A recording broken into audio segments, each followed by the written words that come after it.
In this lesson, we will talk about the current ratio and quick ratio in covenant analysis. Current ratio and quick ratio are foundational liquidity metrics embedded in legal covenants to safeguard lenders by ensuring borrowers maintain sufficient short-term financial health.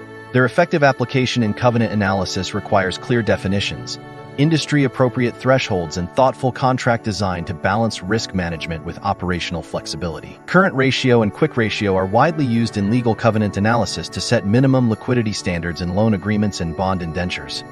These ratios are written into contracts as financial covenants, requiring borrowers to maintain specified minimum levels, e.g., current ratio FINI 1.20x, quick ratio FINI 1.00x. Throughout the loan term, lenders monitor these ratios regularly to detect early signs of financial distress, and breaches can trigger default remedies or renegotiation. Effective covenant design tailors ratio definitions and thresholds to industry norms, business cycles, and accounting practices, ensuring both enforceability and practical relevance. The current ratio, calculated as current assets divided by current liabilities, typically ranges between 1.5 and 2.0. Indicating a company's ability to cover short-term obligations with all current assets.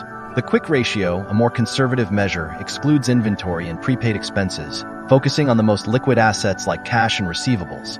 A quick ratio of 41.0 is generally considered healthy, reflecting strong short-term financial health. Both ratios are essential in assessing liquidity and are often embedded in financial covenants to monitor borrower stability. Financial covenants in loan agreements or bond indentures are binding requirements designed to safeguard lenders by ensuring borrowers maintain specific financial metrics. For example, covenants may require a current ratio of Fundione 0.20x or a quick ratio of Fundione 0.00x, tested quarterly or semi-annually.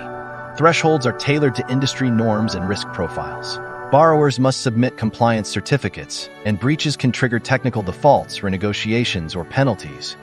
Effective covenant design balances enforceability with operational flexibility, ensuring lender protection and borrower practicality. Effective financial covenant design in loan agreements or bond indentures requires tailored definitions, industry benchmarking, and flexibility to address operational realities.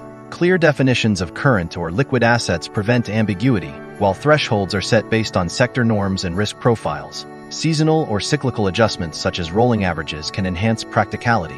Challenges like accounting-driven volatility or off-balance sheet exposures are mitigated through adjusted ratios and expanded definitions. High-inventory industries may have lower quick ratios, while service sectors often exhibit higher ratios. Properly addressing these nuances ensures enforceability and operational relevance. Financial covenants are rigorously enforced contractual tools, with breach consequences and remediation shaped by jurisdictional legal standards. Financial covenants fall into three categories: affirmative actions required, negative actions restricted, and financial quantitative metrics. In the US, UK, and EU, a breach typically constitutes an event of default, empowering lenders to accelerate repayment or enforce collateral rights. U.S. law, UCC bankruptcy code, and UKU regimes, Insolvency Act EU directives provide robust lender protections, but also frameworks for borrower remediation. Waivers or amendments are common, often requiring stricter terms or extra collateral, and are subject to good faith and fair dealing principles. Jurisdictional nuances such as U.S. flexibility in workouts, UK's scheme of arrangement, or use preventive restructuring, shape enforcement and negotiation dynamics. To sum up, the current ratio and quick ratio are essential tools in legal covenant analysis, providing quantifiable, enforceable standards for borrower liquidity. Their effective use requires precise definitions, industry-appropriate thresholds, and flexible contract design to ensure both lender protection and borrower operational viability. Regular monitoring and proactive management are critical to prevent technical defaults and maintain healthy relationships. Test your understanding of how working capital is defined, calculated, and used in sale and purchase agreements (SPAs) with these practical concept-focused questions. Question 1 in a stock purchase agreement (SPA).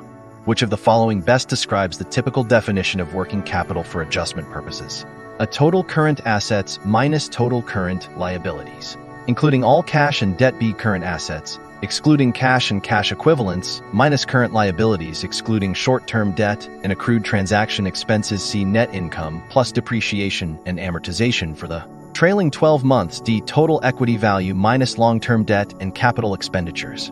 The correct answer is B, current assets excluding cash and cash equivalents, minus current liabilities excluding short-term debt and accrued transaction expenses.